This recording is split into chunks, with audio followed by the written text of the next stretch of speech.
quiet little village. It does have a very interesting industrial history, so we're going to have a look around and see what's inside, and then take a 6.5 mile walk to see the views from the hills down. So let's go.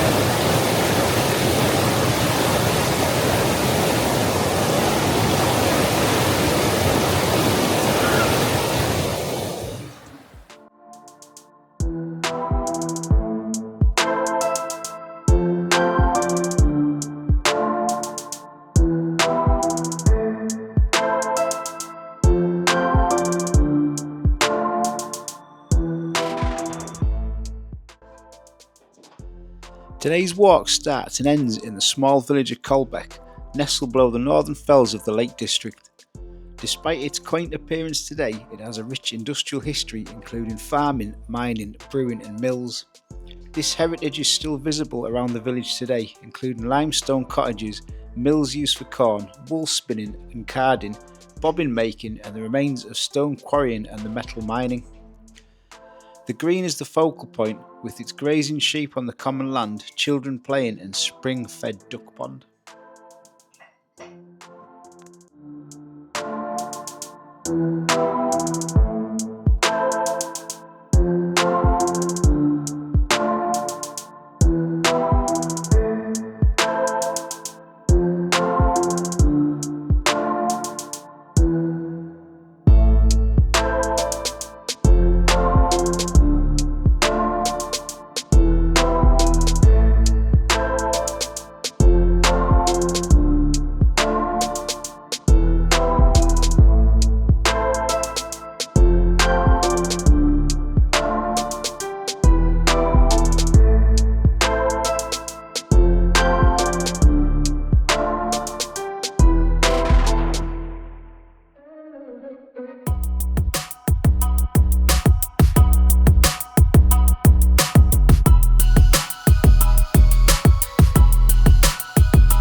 During the 19th century, northwest England became the centre of the textile trade, with hundreds of cotton and woolen mills built. Caldbeck village became the local centre of the textile industry with its spinning and woolen mills. It also housed many other mills, including dressing flax, making paper, grinding corn, and also a brewery which was later used for barite crushing. Caldbeck was renowned for the Herdwick wool cloth known as Ivinson Grey, a durable waterproof material used to make overcoats.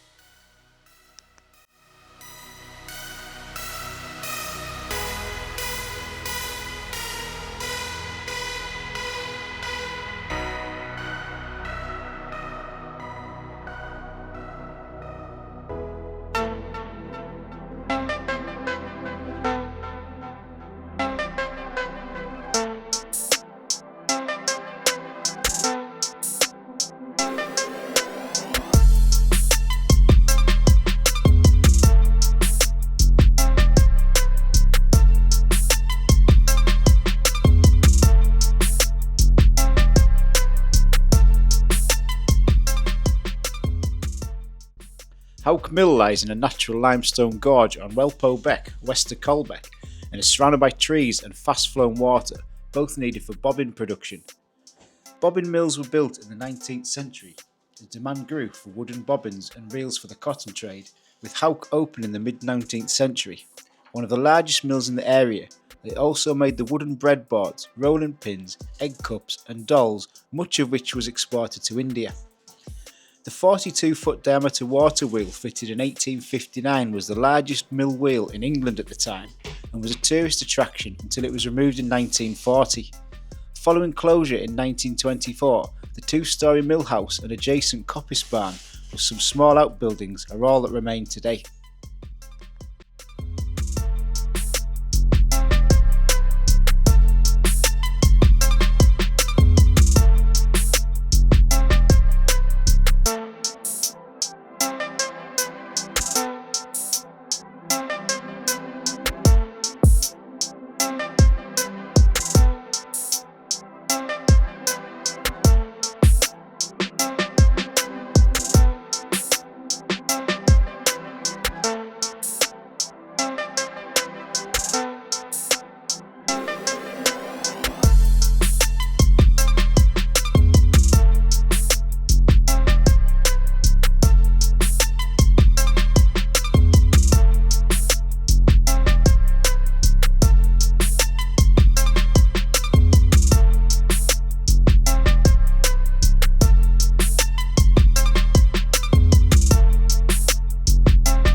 north we've got the Solway Firth and over to Scotland, and over to the south and the west we've got Lake District and the village of Caldbeck where we started. So we'll have a look at the beautiful views before we head back down into Caldbeck. Let's go.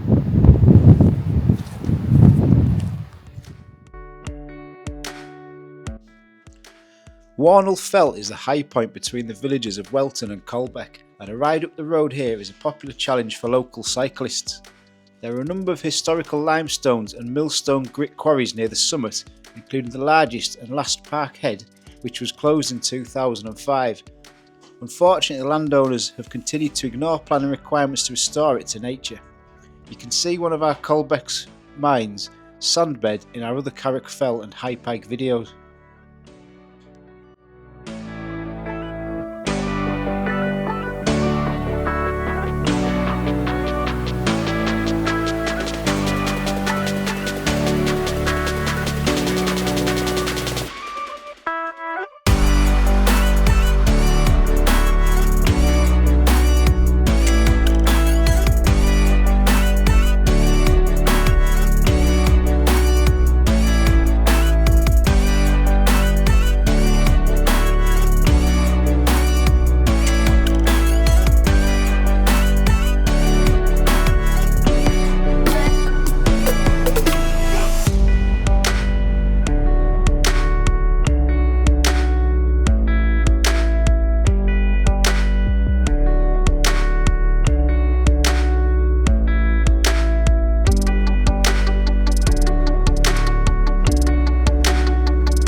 Now on our way back down we've walked through some newly planted trees and found what is technically a bridle way, but as you can see behind me I wouldn't fancy getting a horse up or down this, so I'll put the camera away and try and get down without sliding on my bum.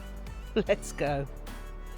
Well, I've slid on my bum a couple of times on the way down. It is quite wet and muddy, and judging by the skid marks, so have a few other people. So it is evening out a little bit now. Let's see if we can make it down the rest of this without sliding over again. Oh.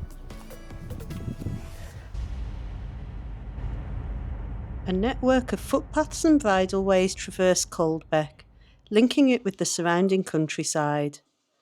The Cumbria Way is a 71-mile long-distance footpath stretching from Ulverston to Carlisle, mostly through the Lake District National Park.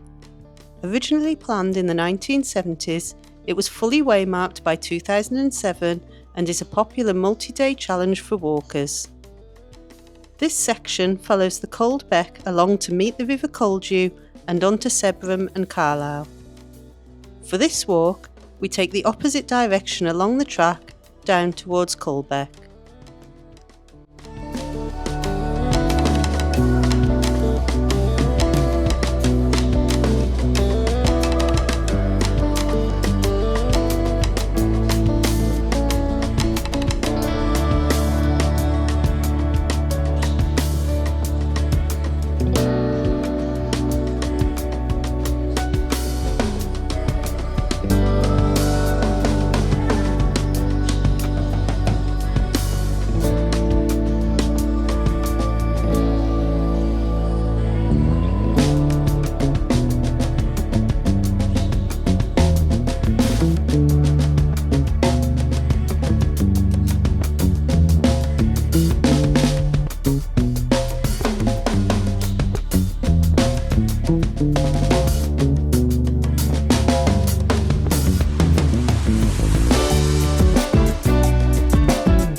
St Kentigern, also known as St Mungo, was the founder of Glasgow, bringing Christianity to the Lake District in AD 1553 and founding 8 churches along his route, including this one in Caldbeck.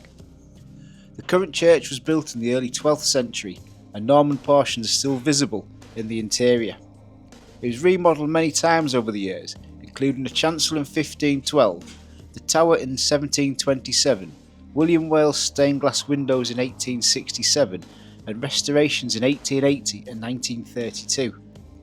The churchyard is home to the graves of famous huntsman John Peel, the Buttermere beauty Mary Robinson, and the Wroughton Stone, which is a tribute to local miners over the centuries.